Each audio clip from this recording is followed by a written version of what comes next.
देसी घी की खुशबू धीरे धीरे पूरे घर में फैल गई। पूर्णिमा पसीने को पोंछते हुए बैठक में आकर बैठ गई। क्या बात है पूर्णिमा, बहुत बढ़िया बढ़िया पकवान बना रही हो। काम खत्म हो गया है या कुछ और बनाने वाली हो? सब खत्म हुआ समझो, थोड़ी सी कचौड़ी और बनानी है बस। उन्हें भी बना लूं? मुझे एक कप चाय मिलेगी? बेटा व बहू के आने की खुशी में मुझे भूल गई। प्रोफेसर रमाकांत जी ने पत्नी को व्यंग्यात्मक लहजे में छेड़ा। मेरा मजाक उड़ाए बिना तुम्हें चैन कहाँ मिलेगा? हंसते हुए पूर्णिमा अंदर चाय बनाने चली गई। 65 साल के रमाकांत जी जयपुर के एक प्राइवेट कॉलेज में हिंदी के प्रोफेसर थे। पत्नी पूर्णिमा उनसे 6 साल छोटी थी। उनका इकलौता बेटा भरत कंप्यूटर इंजीनियरिंग के बाद न्यूयॉर्क में नौकरी कर लाखों कमा रहा था। भरत छुटपन से ही महत्वाकांक्षी व होशियार था। परिवार की सामान्य स्थिति को देख उसे एहसास हो गया था कि उसके अच्छा कमाने से ही परिवार की हालत सुधर सकती है। यह सोचकर हमेशा पढ़ाई में जुटा रहता था। उसकी मेहनत का ही नतीजा था कि 12वीं में अपने स्कूल में प्रथम और प्रदेश में तीसरा स्थान प्राप्त किया उसने। रमाकांत जी की माली हालत कोई खास अच्छी नहीं थी। भरत को कॉलेज में भर्ती करवाने के लिए बैंक से लोन लिया था, पर किताबें, खाना पीना, दूसरे खर्चे इतने थे कि उन्हें और भी कई जगह से कर्जा लेना पड़ा। एक छोटा सा मकान था, उसे आखिरकार बेचकर किसी तरह कर्जे के भार से मुक्त हुए। भरत ने अच्छे अंकों से इंजीनियरिंग पास कर ली। फिर जयपुर में ही 2 वर्ष की ट्रेनिंग के बाद उसे कंपनी वालों ने न्यूयॉर्क भेज दिया। विदेश में बेटे को खाने पीने की तकलीफ न हो, यह सोचकर जल्दी से गरीब घर की लड़की देख बिना दान दहेज के साधारण ढंग से उसकी शादी कर दी गई। तुरंत शादी करने के कारण अब तक जो थोड़ी सी जमा पूंजी थी, शादी में खर्च हो गई। बहू इंदु गरीब घर की थी। उसके पिता एक होटल में रसोइये का काम करते थे। इंदु सिर्फ 12वीं तक पढ़ी थी और एक छोटी सी संस्था में नौकरी करती थी। उसकी 3 बहनें और थीं जो अभी पढ़ रही थीं। रमाकांत जी व उनकी पत्नी की सिर्फ यही इच्छा थी कि एक गरीब लड़की का ही हमें उद्धार करना है। उन्हें दान दहेज की कोई इच्छा नहीं थी। उन्होंने साधारण शादी कर दी। शादी होते ही अगले हफ्ते दोनों न्यूयॉर्क चले गए। शुरू में फ़ोन से बेटा बहू बात करते थे, फिर महीने में, फिर 6 महीने में एक बार बात हो जाती। बेटे की आवाज़ सुन, उसकी खैरियत जान उन्हें तसल्ली हो जाती थी। न्यूयॉर्क जाने के बाद भरत ने एक बार भी घर रुपए नहीं भेजे। पहले महीने पगार मिलते ही फ़ोन पर बोला, बाबूजी यहाँ घर के फर्नीचर लेने आदि में बहुत खर्चा हो गया है। यहाँ बिना कार के रह नहीं सकते। 1-2 महीने बाद आपको पैसे भेजूँगा। इस पर रमाकांत जी बोले, बेटा तुम्हें वहाँ जो चाहिए उसे ले लो। यहाँ हमें पैसों की ज़रूरत ही क्या है। हम 2 जनों का थोड़े में अच्छा गुजारा हो जाता है। हमारी फिक्र मत करो। उसके बाद भरत से पैसे की कोई बात हुई ही नहीं। रमाकांत व पूर्णिमा दोनों को ही इस बात का कोई गिला शिकवा नहीं था कि बेटे ने पैसे नहीं भेजे। बेटा खुश रहे, यही उन्हें चाहिए था। थोड़े में ही वे गुजारा कर लेते थे। 2 साल बाद बेटे ने मैं जयपुर आऊँगा फ़ोन पर बताया तो पूर्णिमा की खुशी का ठिकाना नहीं रहा। पूर्णिमा से फ़ोन पर भरत अक्सर यह बात कहता था, अम्मा यह जगह बहुत अच्छी है, बड़ा घर है, बगीचा है, बर्तन मांजने व कपड़े धोने की मशीन है। आप और बाबूजी दोनों आकर हमारे साथ ही रहो। वहाँ क्या है, तुम्हारे बाबूजी ने यहाँ सेवानिवृत्त होने के बाद जयपुर में एक अपना हिंदी सिखाने का केंद्र खोल रखा है, जिसमें विदेशी और गैर हिंदी भाषी लोग हिंदी सीखते हैं। उसे छोड़कर बाबूजी आएंगे? मुझे नहीं लगता। तुम जयपुर आओ तो इस बारे में सोचेंगे। अक्सर पूर्णिमा का यही जवाब होता था। बेटे के बार बार कहने पर पूर्णिमा के मन में बेटे के पास जाने की इच्छा जागृत हुई। अब वे हमेशा पति से इस बारे में कहने लगी कि 1 महीना तो कम से कम हमें भी बेटे के पास जाना चाहिए। अब जब बेटे के आने का समाचार मिला, खुशी के चलते उनके हाथ पैर ही नहीं चलते थे। हमेशा एक ही बात मन में रहती, बेटा आकर कब ले जाएगा। भरत जिस दिन आने वाला था उस दिन उसे हवाई अड्डे जाकर लेकर आने की पूर्णिमा की बहुत इच्छा थी, परंतु भरत ने कहा, माँ आप परेशान मत हो, क्लीयरेंस के होने में बहुत समय लगेगा, इसलिए हम खुद ही आ जाएंगे। उसके ऐसे कहने के कारण पूर्णिमा उसका इंतजार करते घर के अंदर बाहर चक्कर लगा रही थी। सुबह से ही बिना खाए पिए दोनों का इंतजार करते करते शाम हो गई। शाम 4 बजे करीब भरत व बहू आए।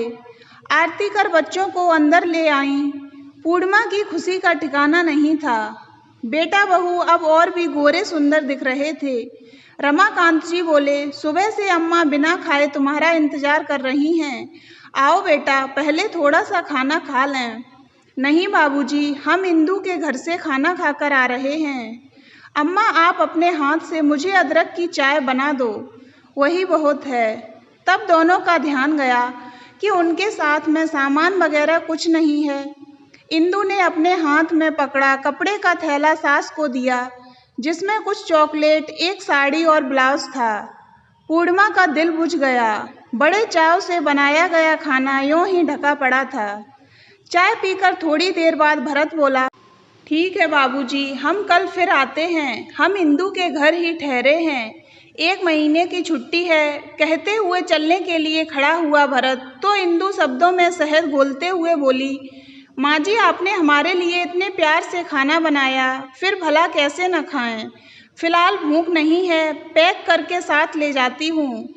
और सास के बनाए हुए पकवानों को समेटकर बड़े अधिकार के साथ पैक कर दोनों मेहमानों की तरह चले गए। रमाकांत जी और पूर्णिमा एक दूसरे का मुंह ताकते रह गए। रमाकांत जी पत्नी के सामने अपना दुख जाहिर नहीं करना चाहते थे, पर पूर्णिमा तो उनके जाते ही मन के टूटने से बड़बड़ाती रही। कितने लाड प्यार से पाला था बेटे को, क्या इसी दिन के लिए? ऐसा आया जैसे कोई बाहर का आदमी आकर आधा घंटा बैठकर चला जाता है। कहते हुए पूर्णिमा के आंसू बह निकले। रमाकांत जी पूर्णिमा के सिर पर हाथ फेरते हुए उसे तसल्ली देने की कोशिश करने लगे। दिल में भरे दर्द से उनकी आंखें गीली हो गई थीं, लेकिन अपना दर्द जुबान से व्यक्त कर पूर्णिमा को और दुखी नहीं करना चाहते थे। रमाकांत जी ने पत्नी को कई तरह से आश्वासन देकर मुश्किल से खाना खिलाया। 2 दिन बाद भरत फिर आया। उस दिन पूर्णिमा जब उसके लिए चाय बनाने रसोई में गई, तब अकेले में बाबूजी से बोला, इंदू को न्यूयॉर्क में अकेले रहने की आदत हो गई है। आप व माँ वहाँ हमेशा रह नहीं सकते। इंदू को अपनी प्राइवेसी चाहिए। अम्मा व इंदू साथ नहीं रह सकते बाबूजी। आप वहाँ आए तो कहीं इंदू के साथ आप दोनों की नहीं बने, इसका मुझे डर है। इसीलिए आप दोनों को मैं अपने साथ रखने में हिचक रहा हूँ। बाबूजी आप मेरी स्थिति अच्छी तरह समझ गए होंगे। अम्मा को समझाना अब आपकी जिम्मेदारी है। बेटा मैं हर बात समझ रहा हूँ, देख रहा हूँ। तुम्हें मुझे कुछ समझाने की ज़रूरत नहीं है। रही बात तुम्हारी माँ की, तो उन्हें कैसे समझाना है मैं अच्छी तरह जानता हूँ। बोलते हुए आज रमाकांत जी को सारे रिश्ते बेईमानी से लग रहे थे। इसके बाद जिस दिन भरत और इंदू न्यूयॉर्क को रवाना होने वाले थे, उस दिन 5 मिनट के लिए विदा लेने आए। उस रात पूर्णिमा रमाकांत जी के कंधे से लगकर खूब रोई थी। क्यों जी, क्या हमें कोई हक नहीं है अपने बेटे के साथ सुख के कुछ दिन बिताएं? बेटे से कुछ आशा रखना क्या माता पिता का अधिकार नहीं?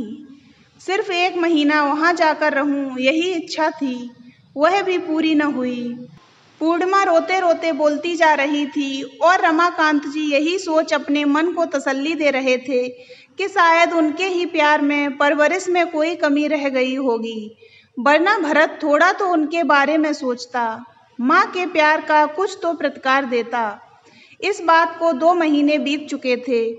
इस बीच इंदू ने भरत को बताया, आज मैं डॉक्टर के पास गई थी। डॉक्टर ने कहा है कि तुम गर्भवती हो। अभी भरत कुछ बोलने की कोशिश ही कर रहा था कि इंदू फिर बोली कि शायद इसीलिए कुछ दिनों से मुझे तरह तरह का खाना खाने की बहुत इच्छा हो रही है। मुझे तो तरह तरह के व्यंजन बनाने आते ही नहीं। अब क्या करें, तो हम एक खाना बनाने वाली रख लेते हैं। यहाँ राजस्थानी खाना बनाने वाली तो मिलेगी नहीं, तुम्हारी माँ को बुला लेते हैं। प्रसव होने तक यहीं रहकर वे मेरी पसंद का खाना बनाकर खिला दिया करेंगी। पिताजी 1 महीने के लिए तो आ सकते हैं। उन्होंने जो छोटा सा हिंदी सिखाने का केंद्र खोल रखा है, वहाँ किसी दूसरे आदमी को रखकर, परंतु उसे बात पूरी नहीं करने दी इंदु ने। उन्हें यहाँ आने की क्या ज़रूरत है?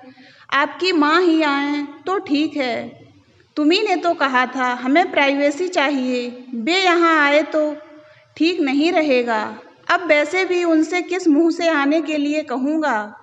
वह सब ठीक है, लेकिन तुम्हारी माँ को यहाँ आने की बहुत इच्छा है। आप फ़ोन करो, मैं बात करती हूँ। इंदु की बातें भरत को बिल्कुल भी पसंद नहीं आईं। बोला, ठीक है, डॉक्टर ने एक अच्छी खबर दी है। चलो हम बाहर खाना खाने चलते हैं, फिर इस समस्या का हल सोचेंगे। वे लोग एक रेस्टोरेंट में गए। वहाँ थोड़ी भीड़ थी, तो वे सामने के बगीचे में जाकर टहलने लगे। उन्होंने देखा कि बेंच पर एक बुजुर्ग बैठे हैं। दूर से भरत को वे अपने बाबूजी जैसे लगे। अच्छी तरह देखा तो वह देखकर दंग रह गया। ये तो वे ही हैं, बाबूजी, उसके मुंह से आवाज़ निकली। रमाकांत जी ने पीछे मुड़कर देखा तो एक बारी तो वे भी हैरान रह गए। अरे भरत बेटा, तुम? बाबूजी आप यहाँ? कुछ समझ नहीं आ रहा। बाबूजी बोले, देखो वहाँ अपना क्वार्टर है, आओ चलें। रमाकांत जी आगे चले, पीछे वे दोनों बिना बोले चल दिए। घर का दरवाज़ा पूर्णिमा ने खोला। रमाकांत जी के पीछे खड़े भरत और इंदु को देखकर वह हैरान रह गई। फिर खुशी से भरत को गले से लगा लिया। दोनों का खुशी से स्वागत किया पूर्णिमा ने। जयपुर में तुम्हारे पिताजी ने जो केंद्र हिंदी सिखाने के लिए खोल रखा है, वहाँ इनके एक विदेशी शिष्य ने न्यूयॉर्क में ही हिंदी सिखाने के लिए कहकर हम लोगों को यहाँ ले आया। यह संस्था उसी शिष्य ने खोली है, सब सुविधाएं भी दी। तुम्हारे बाबूजी ने वहाँ के केंद्र को अपने जयपुर के एक शिष्य को सौंप दिया। तुम्हारे बाबूजी ने भी कहा कि हमारा जयपुर में कौन है, यह काम कहीं से भी करो। ऐसा सोचकर हम यहाँ आ गए। यहाँ तुम्हारे बाबूजी को 1 लाख रुपए महीने मिलेंगे। जल्दी जल्दी सब कुछ कह दिया पूर्णिमा ने। अम्मा, तुम्हारी बहू गर्भवती है, उसकी नई नई चीज़ें खाने की इच्छा होती है। आप दोनों प्रसव तक हमारे साथ रहो तो अच्छा रहेगा। वह तो नहीं हो सकता बेटा।